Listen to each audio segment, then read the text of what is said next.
Some of the candidates running in the two Thunder Bay area ridings took part in a community forum last night organized by the Chamber of Commerce and other groups. Candidates for the PCs and the Green Party have been turning down requests to participate in local debates, so the forum at Confederation College featured only those running for the Liberals and the NDP. Jonathan Wilson was there.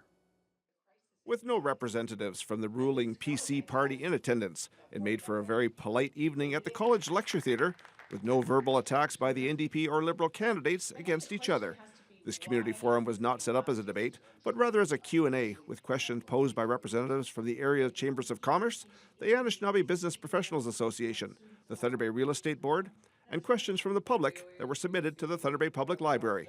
The Chamber rep asked the two candidates for Thunder Bay Atikokan if they would ensure a significant portion of the 3,000 spots in the Ontario Immigration Nominees Program would be set aside for this region. It's not just Thunder Bay, there's the surrounding communities all the way to Atikokan, working with them. I know we received a letter from one of our rural municipalities championing this. This is something that's key, and it's about bringing new people into our communities, growing our communities together. So I think it's a great example of something we can do. These 3,000 spots that the Chamber and that rural communities have asked for are very important, and I thought it was very insightful that small communities and communities like ourselves were also looking at housing and wraparound services for folks that were coming to this area.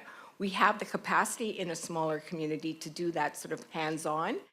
Jason Razovich with the Anishinaabe Business Association asked the candidates from Thunder Bay Superior North about what they would do to address gender-based violence, specifically against Indigenous people. In Ontario, we've actually been dealing with a pretty misogynistic government, I would say.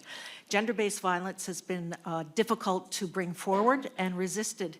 And so even having the acknowledgement of the violence being experienced by First Nations women is difficult to raise. But we know that supports have to be there. We know we need to work together with the federal government also to make this happen. We live in a very aggressive kind of violent community. We know we suffer from substance abuse.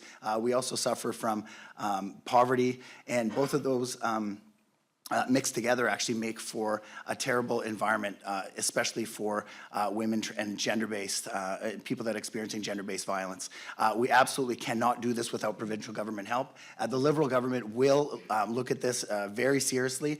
The forum also saw the candidates answer questions about the housing crisis, the forest industry, and First Nations consent on resource development projects. Jonathan Wilson, TBT News.